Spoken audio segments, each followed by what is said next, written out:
Well, Israel is a light unto the nations, and nowhere does that light shine more brightly than in Jerusalem. We recently sat down with the Deputy Mayor of Jerusalem, Fleur Hassan Nahum, to hear about the exciting things that are happening in God's city today and how you can be a part of it.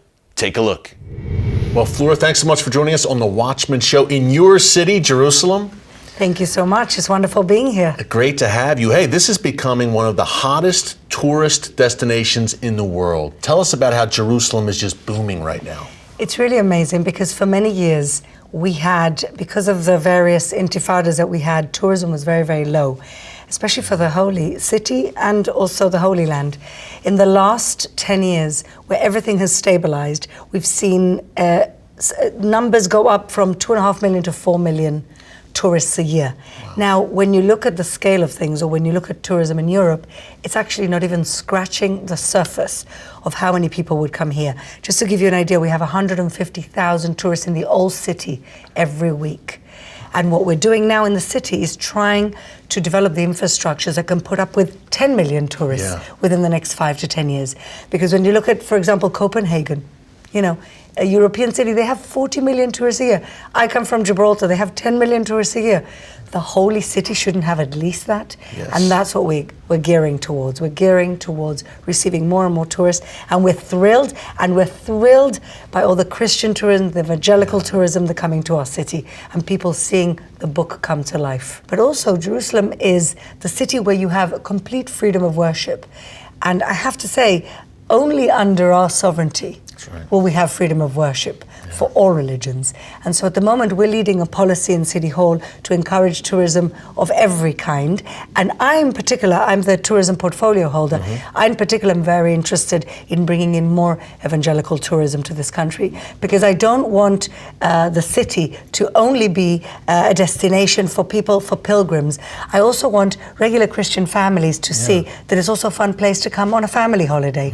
It's not just, it doesn't just have to be about the book. There's also a modern city. It's also a city where you can really do a lot of fun activities, where you combine biblical tourism and fun kids activities. And that's what I want to broadcast to the world. Fleur, that's a great point. We'll talk a bit more about the biblical in a second, but look, Jerusalem has a high-tech boom right now. Absolutely. Tell us about that. Amazing technology here in the ancient holy city. There's some very modern things happening. Tell us more about that. So first of all, let's look at the history of our city. We have 3,000 years of innovation in the city. The way that the walls were built, the way that the stones were cut, was innovative for its day.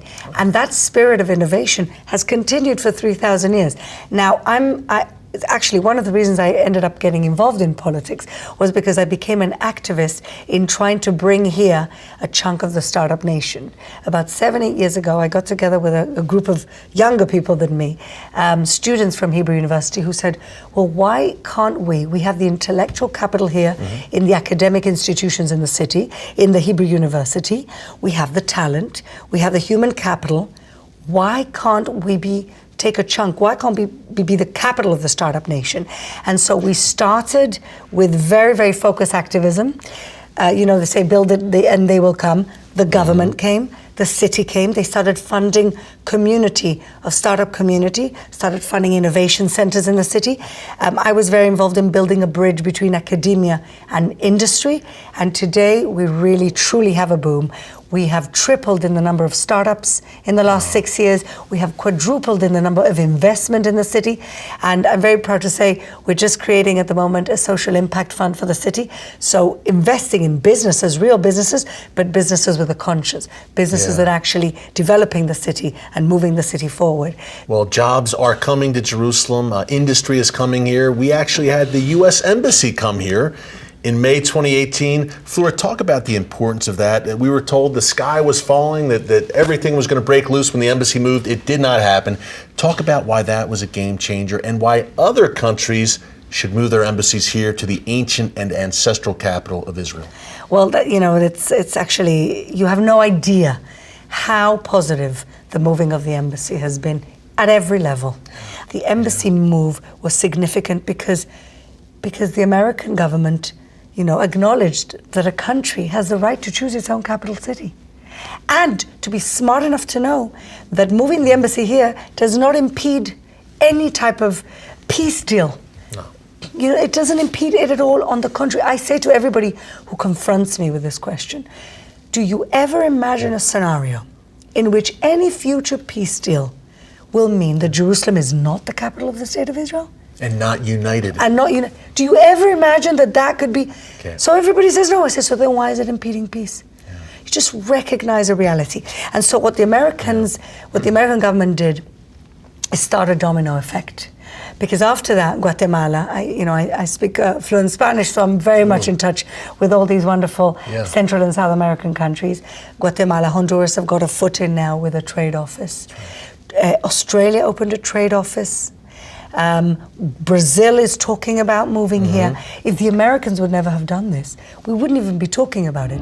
Thanks again to Deputy Mayor Fleur Hassan Nahum for joining us. Folks, she is dynamic, just like the city she represents.